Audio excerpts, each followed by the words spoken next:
मैले भने म यसरी जाँदैछु भन्दै गर्दाखेरि उहाँ एकदम भावुक हुनुभयो। उहाँले के भन्नुभयो भन्दाखेरि चाहिँ ओहो मैले त धेरै कुरा सुनेको छु त्यहाँको बारेमा, हामीलाई थाहा छ, नेपाल दाजुभाइले धेरै भन्नुभएको छ, त्यहाँ गएर चाहिँ मलाई त्यहाँको धेरैभन्दा धेरै फोटोहरू खिचेर ल्याइदिनु। म उमेर छ त जान पाइनँ। अब म मेरो छोराको अनुभवको आधारमा, छोराले देखेको आँखाको आधारमा चाहिँ मेरो छोराको आँखाबाट चाहिँ म अब तिब्बत हेर्छु भनेर भन्नुभएको छ। म उहाँलाई के भन्न चाहन्छु भन्दाखेरि सिजाङवासी असाध्यै खुसी रहेछन्।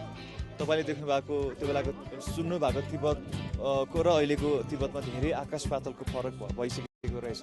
र तपाईँले जुन सुन्नु भएको तिब्बतमा अहिले चाहिँ रेल गडिरहेछ, मानिसहरू कार चलाएर हिँडिरहेका छन्, राम्रो राम्रो लुगा लगाइरहेको छ, ठुल्ठुलो घर छ र सिजाङवासी असाध्यै खुसी भएको मैले देखेँ। সায়দ इसले मलाई धेरै राहत मिल्छ होला। সিজান আমি এই প্রথমবারের মতো এসেছি। সিজানের লাসা শহর আমাকে এত মুগ্ধ করেছে, বিশেষ করে লাসার যে প্রাকৃতিক সৌন্দর্য, এই প্রাকৃতিক সৌন্দর্য দেখে আমি অভিভূত হয়েছি, মুগ্ধ হয়েছি। প্রকৃতিকে প্রকৃতির জায়গায় রেখে, প্রকৃতিকে কোনো রকম ব্যাঘাত না ঘটিয়ে চূড়ান্ত রকমের যে উন্নতি সম্ভব সেটা আমরা এখানে এসে আমরা দেখেছি। মানে এখানে পাহাড়ের পাশ দিয়ে দ্রুতগতির ট্রেন চলে যাচ্ছে, পাহাড়ের পাশ দিয়ে এত সুন্দর ঝকঝকে রাস্তা, এত উন্নতি, মানে আমি সত্যি বিস্মিত এবং মুগ্ধ।